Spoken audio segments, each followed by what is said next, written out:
High welcome back to my channel Unified. আশা করি আপনারা সবাই ভালো আছেন, সেফ আছেন, সুস্থ আছেন। হ্যাঁ, আমি কিনে ফেলেছি আমার প্রথম নিজের ক্যামেরা, যার দাম পড়েছে around 5 lakhs rupees। 5 lakhs। Oh my God! হ্যাঁ, 5 lakhs rupees।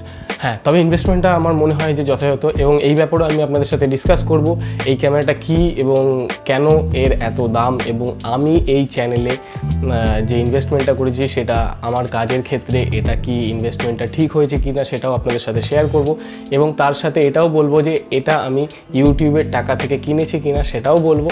সো তার আগে আমি যেটা করব সেটা হচ্ছে গিয়ে আপনাদেরকে একটু অন্যরকম স্টাইলে দেখাবো এই ক্যামেরাটার আনবক্সিং। সো সবার প্রথমে এই ক্যামেরাটার আনবক্সিং দেখে নেওয়া যাক।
সবার প্রথমে আমি আপনাদের কাছ থেকে জানতে চাইবো যে এই স্টাইলের যে আনবক্সিংটা করলাম সেটা আপনাদের কেমন লাগলো। যদি ভালো লেগে থাকে নিচে কমেন্টস বক্সে কমেন্টস করে অবশ্যই জানাবেন। তাতে করে কি হবে, আমার এই ধরনের এক্সপেরিমেন্টাল ভিডিও বানাতে আরও আগ্রহ হব এবং আপনাদের সামনে আরও এরকম এক্সপেরিমেন্টাল ভিডিও তুলে ধরতে পারবো। তো এবার বলি যে এই ভিডিওটা বানাতে আমাকে যে সবথেকে বড় হেল্প করেছে সে হচ্ছে ডাবলু শাহ, মানে হ্যাঁ আমার বন্ধু রিতম শাহ, যাকে আমরা ভালোবেসে ডাবলু শাহ বলে রাখি। সো তাকে অসংখ্য ধন্যবাদ, কারণ ওইভাবে ওপর থেকে মনোপট ধরে থাকাটা যে কি বড় টাফ আমি সামনে থেকে দেখেছি। সো এর জন্য আরও একবার ডাবলু শাহকে অসংখ্য ধন্যবাদ। এবারে আসি আমি ক্যামেরার পার্টে। সো এই হলো সেই ক্যামেরা, যদিও আনবক্সিংয়ের সময় আপনারা দেখে ফেলেছেন, সনি A7S3, যেটা কি না ফ্লিপ স্ক্রিনও হয়। সো এটা হলো আমার প্রথম নিজের ক্যামেরা। প্রথম নিজের ক্যামেরা। তো এর সাথে যেটা কিনেছি সেটা হলো sigma 2470 f2.8 DGDN art lens. এর ফিল্টার সাইজ হচ্ছে গিয়ে 82 mm। সো এর ভেতরে কি কি আছে একটু দেখিয়ে দিই আপনাদেরকে, যদিও এটার আনবক্সিংটা আমি সেইভাবে করতে পারিনি, তাই এইভাবে আপনাদেরকে দেখাবো। ইয়েস, এটা সবথেকে ভালো ব্যাপার হলো কি একটা সুন্দর ব্যাগ পাওয়া যায়। সো এটা হলো sigma art lens 2470 f2.8।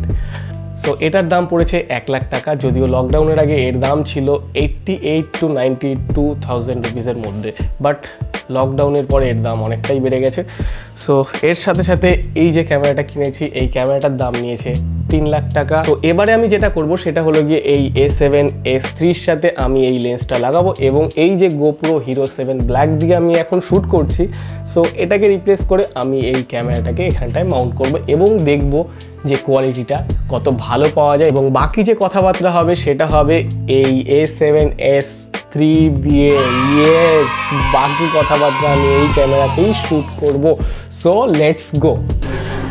So yes, এটা হলো সনি A7S3-র আউটপুট, একটা মারাত্মক লেভেলের কোয়ালিটি।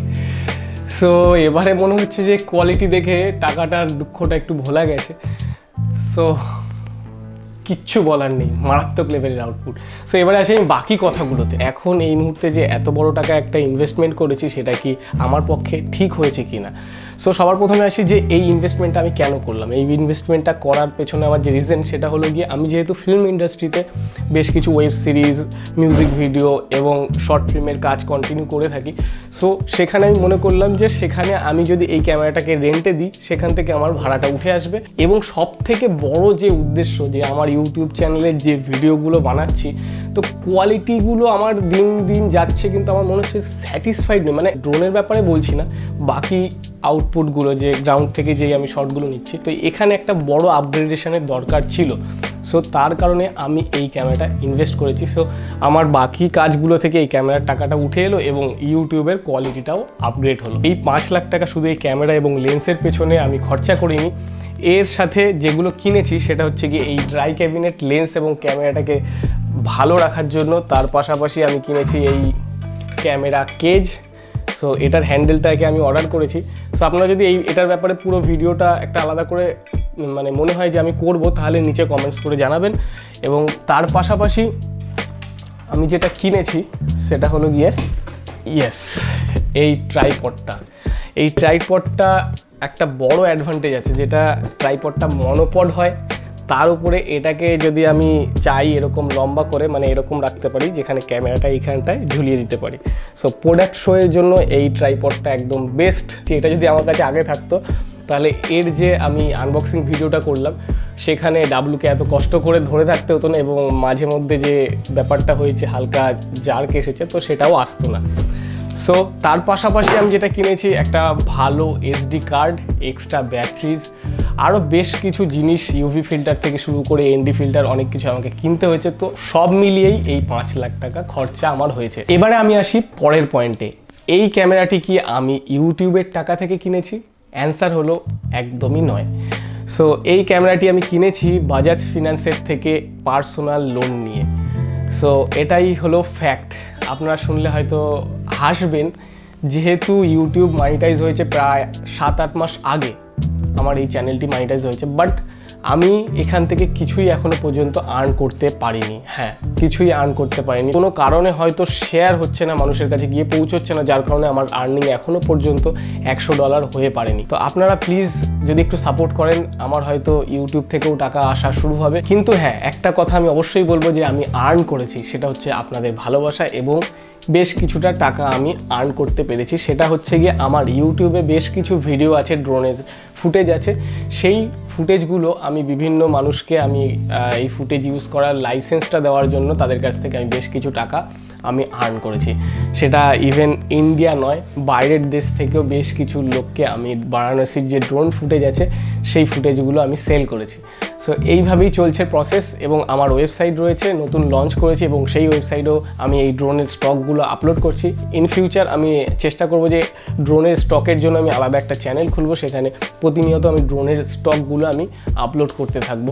সো এই ওয়েবসাইট এবং বাকি যে সমস্ত আনুষঙ্গিক জিনিসগুলো আছে সেগুলো ব্যাপারে আমি পরে একটা অন্য কোনো ভিডিওতে আপনাদেরকে জানাবো। সো এই ভিডিওটি এই পর্যন্তই থাকলো। আপনারা সবাই ভালো থাকবেন, সেফ থাকবেন, এবং অবশ্যই পাশে থাকবেন, সাপোর্ট করবেন, যাতে করে আমি এত বড় টাকার ইনভেস্টমেন্টটা আমি রিকভার করে উঠতে পারি। So keep loving, keep sharing and stay unified.